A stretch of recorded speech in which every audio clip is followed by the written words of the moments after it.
মনটাই খারাপ হয়ে যায় জানেন তো, যখন কোনো পালা জিনিস পালি বড় করি তারপর যদি মরে যায় তখন বলেন মনটা কি ভালো থাকে। আসসালামু আলাইকুম, আমি সাতুরের কুড়ে ঘর থেকে আপনাদের সাতুল আপু নতুন আরও একটা ব্লগ ভিডিও নিয়ে আপনাদের কাছে আবারও চলে আসলাম আমি। তো সকালবেলা ঘুম থেকে উঠে দাঁত ব্রাশ করতে করতে পিছনে বেরিয়ে পড়েছি আমি। তারপর দেখতেছিলাম যে একটা কাঁঠালের ঘ্রাণ আসতেছে। কোথা থেকে কাঁঠালের ঘ্রাণটা আসতেছে খোঁজাখুঁজি করতেছিলাম। তারপর ভাবলাম যে না, ওই গাছের কাঁঠাল না হয়তো।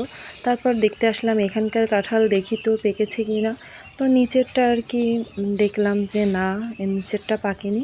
তো উপরেরটা আর কি একটু পোকায় খেয়েছে, এর জন্য আর কি ভাবলাম যে এটাই হয়তো। তো এই যে এই পাশটা একটু পচেও গেছে, কারণ পোকায় খাওয়ার জন্য আর কি ওই পাশটায় পানি ঢুকে হয়তো পচে গিয়ে তারপরে আর কি পেকে গেছে। তারপরও পাকার সময় এখন হয়ে গেছে কাঁঠাল। তো যাই হোক, যে যেখান থেকে আমার ভিডিওটা দেখতেছেন সবাই অবশ্যই আমার ভিডিওটা দেখে লাইক কমেন্ট শেয়ার করে দিয়ে যাবেন, আর আমার পাশে থেকে যাবেন অবশ্যই। আর যারা এখনও আমার চ্যানেলে সাবস্ক্রাইব করেননি তারা অবশ্যই আমার চ্যানেলটা সাবস্ক্রাইব করে দিবেন আর আমার পাশে থেকে যাবেন।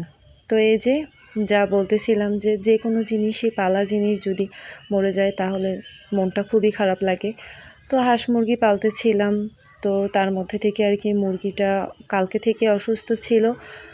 তো আরও দুইটাও এরকম অসুস্থ, কিন্তু এই মুরগিটা আর কি মারাই গেল লাস্টে। সকালবেলা খুব খুলে দেখি যে মুরগিটা মরে আছে।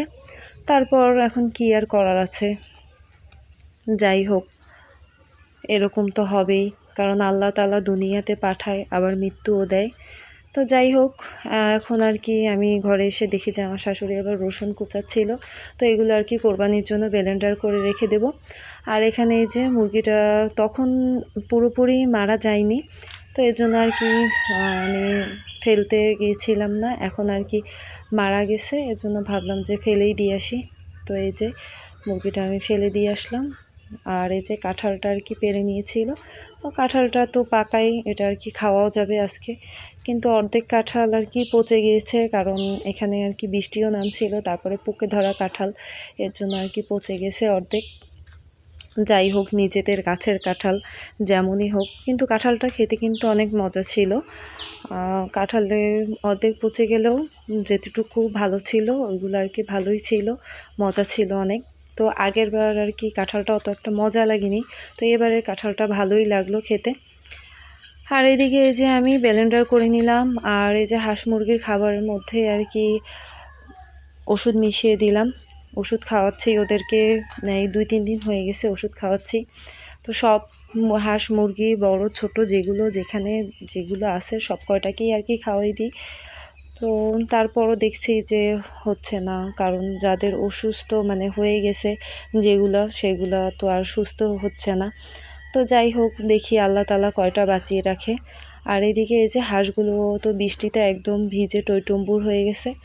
তো হাঁসগুলো আর কি ওরা ছাড়া পেয়ে তো অনেক মহা খুশি ওরা। তো ওদেরকে আর কি খাবার দিতে আসলে আমি তখন আর কি মাঝে মাঝে ছেড়ে দিই, কারণ একটু হাঁটা চলাও ওদের করার দরকার আছে। তো তারা তো পানি পেয়ে অনেক খুশি, তারা তো একেবারে হাঁটা চলা করতেছিল চারিদিকে, তো ভালোই লাগতেছিল। তো উঠানটা তো পুরোপুরি আর কি ঝাড়ু দেওয়া যায় না, কারণ এখন আর কি বর্ষার দিন কাদা হয়ে থাকে। তো যতটুকু পারি আর কি পরিষ্কার করে রাখি। আর এখানে মন খারাপ করেও লাভ নেই, তো আমাদের কাজ তো করেই যেতে হবে। হাঁস মুরগিও পালন করতে হবে, এভাবে মরে যাবে আবার বাঁচবে। তো যাই হোক, আমার ভিডিওটা আপনাদের ভালো লাগলে অবশ্যই, বিকেলের জন্য এই যে চা করে নিচ্ছিলাম। তো যাই হোক, আপনারা দেশ এবং দেশের বাইরে থেকে যেখান থেকে দেখে থাকেন আমার ভিডিওটা অবশ্যই আমার পাশে থাকবেন, সাথে থাকবেন। আজকের ভিডিওটা এই পর্যন্তই। আসসালামু আলাইকুম, আল্লাহ হাফেজ।